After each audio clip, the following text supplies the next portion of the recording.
Hello everyone, how are you doing? This is MD Tech here with another quick tutorial. In today's tutorial, I'm going to show you guys how to enable or disable the locked SIM card requiring a PIN feature on your Samsung Galaxy smartphone.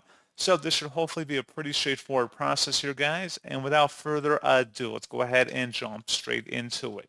So all you have to do is swipe up on your home screen and you want to select the settings gear button. Go ahead and select that. And then scroll down and select the security and privacy tile. And then you want to go down again underneath where it says other settings and select more security and privacy. And then go down underneath where it says security, select the SIM lock button here. And if you want to enable the SIM lock, go ahead and toggle this option to the on position. And then you would have to enter in a password or SIM PIN code in order to confirm those settings. And that's all you have to do. So pretty straightforward process on that, guys. And as always, thank you for watching. I do hope I was able to help you out, and I do look forward to catching you all in the next tutorial. Goodbye.